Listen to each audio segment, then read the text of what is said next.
नमस्कार बच्चों, एक बार फिर से इन ऑनलाइन शिक्षण में आप सबका हार्दिक स्वागत करती हूँ। हम व्याकरण में आज देखने वाले हैं कक्षा 9 और 10 में समास। तो समास किसको कहते हैं? समास यानी कि क्या? तो समास एक ऐसा शब्द है जो अलग अलग है उनको समीप करना है। जो दो शब्द है उन दो शब्द अलग अलग है, उन दो शब्दों को हमको एक करना है या तो मिलाना है, उसकी रचना हमें करनी है, उसको समास कहा जाता है। अब संज्ञा, विशेषण, सर्वनाम ऐसे में सबके अलग अलग प्रकार है और आपने पढ़ा भी है। संज्ञा के अलग अलग प्रकार हमने अगले वीडियो में देखे। वैसे इन समास के भी अलग अलग प्रकार होते हैं। तो बच्चों, सबसे पहले देखें कि समास यानी कि क्या। तो स यानी कि हम उसको गुजराती में छ कहे, बराबर। हम समास देखें कि समास, तो समास का हम छे कर दे, ठीक है, और मास का हम मास ही शब्द ले लें, तो फिर ये छ मास हो गया। आपको समास याद करने की ट्रिप ये भी हो सकती है कि समास का हम स का पहले स का हम छे कर दे और दूसरे मास का हम मास ही रहने दे, तो छ मास यानी कि समास हम याद रख सकते हैं और ऐसे याद रखना आसान हो जाएगा। अब समास क्या है? तो समास शब्द जो है, दो अलग अलग शब्द जो होते हैं उन दो अलग अलग शब्दों को मिलाना है, या तो दो अलग अलग शब्द जो है उनको एक ही हमें करना है, एक नया शब्द बनाना है। वो जो नया शब्द बनता है उसको समास कहा जाता है, या तो हम उनको समास कह सकते हैं। तो समास यानी कि क्या?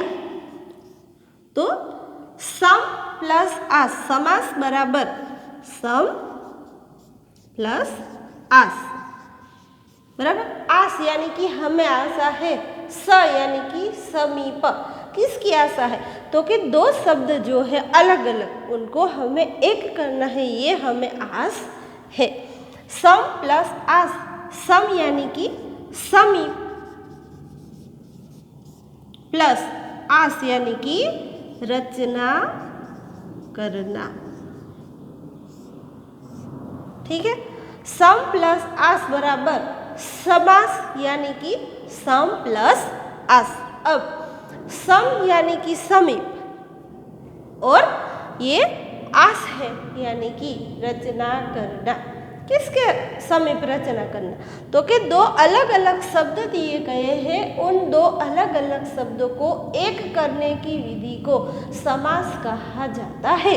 तो सम प्लस आस बराबर समास हम कह सकते हैं, ठीक है। सम प्लस आस बराबर समास, और आस यानी कि रचना करना, सम यानी पी समीप, समीप रचना करना। दो अलग अलग शब्दों है, उन दो शब्दों को हमें एक करके उनकी समीप यानी कि पास ही रचना करना है, उन रचना को हम समास कह सकते हैं। अब हमें देखना है समास की परिभाषा।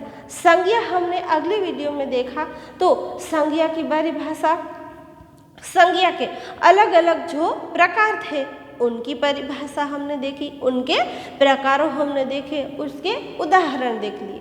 अब हमें देखना है समास यानी कि समीप रचना करना, बराबर। सम प्लस आस बराबर समास, समाप यानी कि समीप रचना करना, ठीक है।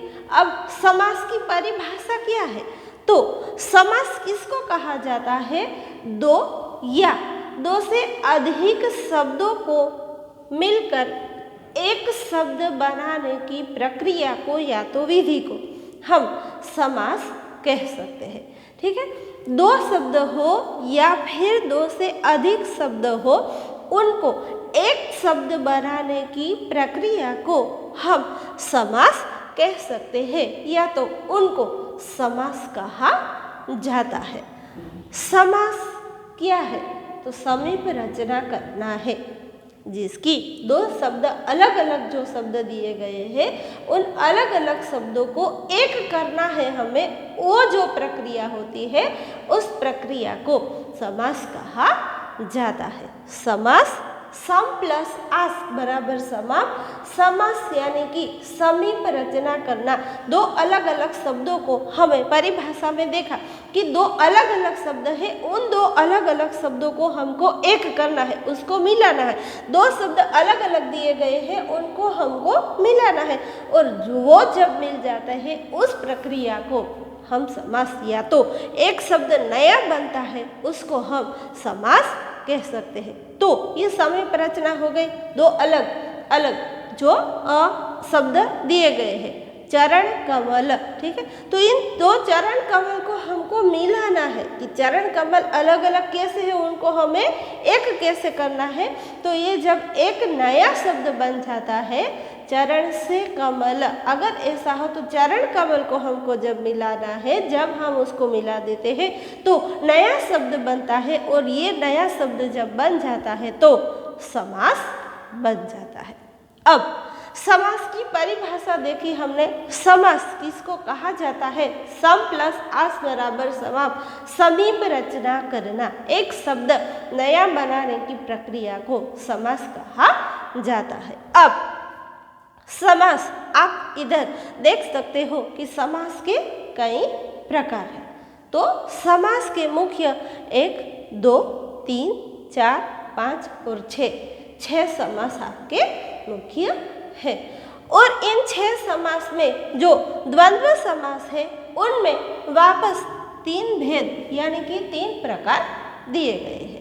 तो ये 3 प्रकार कैसे जाने जाते हैं और ये 6 प्रकार हमारे समास के हमारे सामने जो है उसको हम कैसे पहचान सकते हैं? तो समास का पहला भेद है तत्पुरुष समास। तत्पुरुष समास किसको कहते हैं? दूसरा है द्विगु समास, तीसरा है द्वंद्व समास, चौथा है कर्मधारय समास, पांचवा है अव्ययी भाव समास और छठवां है बहुव्रीहि समास।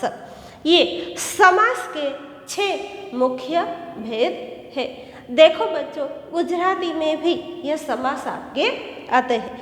द्वंद्व समास के इतरेतर समास, समाहार समास और वैकल्पिक समास ऐसे ही आपको गुजराती में भी आएंगे, लेकिन गुजराती में थोड़े शब्द अलग होंगे। ठीक है, तो ये 6 प्रकार मुख्य है, मेन दिए गए हैं। इन 6 प्रकार में तीसरा से समास हमारा है द्वंद्व समास। द्वंद्व समास में और 3 उसके प्रकार पड़ते हैं, इतरेतर द्वंद्व समास, समाहार समास और वैकल्पिक समास। कहीं कहीं परीक्षा में ये 6 प्रकार जो है समास के वो पूछे जाते हैं। तत्पुरुष समास किसको कहते हैं? द्विगु समास किसको कहते हैं? द्वंद्व समास, कर्मधारय समास, अव्ययी भाव समास और बहुव्रीहि समास। अब द्वंद्व समास के अंदर जो 3 प्रकार दिए गए हैं, इतरेतर, समाहार और वैकल्पिक समास, तो परीक्षा में कई बार इन 3 समास में भी कई बार प्रश्न पूछे जाते हैं, या तो उसके प्रकार पूछे जाते हैं या तो वाक्य पूछे जाते हैं। इतरेतर समास की, समाहार समास की और वैकल्पिक समाहार की कहीं कहीं पूछे जाते हैं, लेकिन फिर भी हमको जानना पड़ेगा, क्योंकि कई टेस्ट में या तो परीक्षा में आ जाए तो फिर हमको मालूम नहीं पड़ेगा। इसलिए हमें ये 6 प्रकार के साथ साथ ये 3 और प्रकार के भी हम अगले वीडियो में उसके तत्पुरुष समास, द्विगु समास, द्वंद्व समास, कर्मधारय समास, बहुव्रीहि समास और अव्ययी भाव समास की परिभाषा और उसका अर्थ क्या है वो हम अगले वीडियो में देखेंगे। लेकिन तब तक आपको अपनी नोटबुक में ये समास किसको कहा जाता है, समास की परिभाषा, फिर से बोल देती हूँ, दो या दो से अधिक शब्दों को मिलाकर एक शब्द बनाने की प्रक्रिया को हम समास कह सकते हैं। सम प्लस आस बराबर समास। स यानी कि समीप, आस यानी कि रचना करना। दो शब्द जो अलग अलग दिए गए हैं उनको पास में मिलाना यानी कि समीप रचना करना। समास को आपको ठीक से याद करने के लिए स का मैंने छ दे दिया और मास का हमने मास रख दिया। मास यानी कि महीना। आपको पता है कि कार्तिक मार्गशीर्ष आपको जो महीना गुजराती महीना भी वैसे ही हिंदी मास महीना है, ये मास आप महीना याद रह सकते हैं। तो कितने महीनों को हमको याद करना है, तो समास में हमको सिर्फ 6 महीनों, तो फिर आपको याद रह जाएगा कि 6 मास यानी कि समास। समास के मुख्य 6 भेद कर्मधारय समास, तत्पुरुष समास, द्विगु समास, द्वंद्व समास, अव्ययी भाव समास और बहुव्रीहि समास।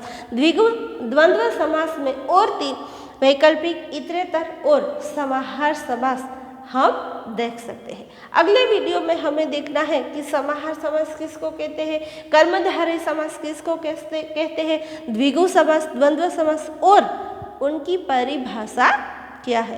तब तक अपनी नोटबुक में ये मैंने लिखा है कि समास और समास के 6 भेद आपको अपनी कॉपी में नोटबुक में एक बार लिख लेना है, क्योंकि ये तत्पुरुष समास और उनकी व्याख्या और उनका प्रकार हम लिखेंगे, उसका अर्थ लिखेंगे। वैसे ही द्विगु, द्वंद्व, कर्मधारय, अव्ययी भाव और बहुव्रीहि समास और इतरेतर समाहार और वैकल्पिक समास की परिभाषा और उसके उदाहरण हम देखेंगे। लेकिन तब तक आपको अपनी नोटबुक में समास की परिभाषा, समास किसको कहा जाता है और समास के ये प्रकार एक बार अपनी नोटबुक में लिख लेना है, ताकि अगले वीडियो में तत्पुरुष समास की परिभाषा हम देखें या तो द्विगु समास की या तो 6 प्रकार की हमको परिभाषा और उसके अर्थ और 6 के उदाहरण हमें देखना है। तो फिर हमको ये वापस ड्रॉ बनाने की ज़रूरत ना पड़े, या तो आपको याद रखने में सरलता रहे। उसके कारण आपको अपनी नोटबुक में एक बार ये समास के 6 प्रकार है वो लिख लेने हैं।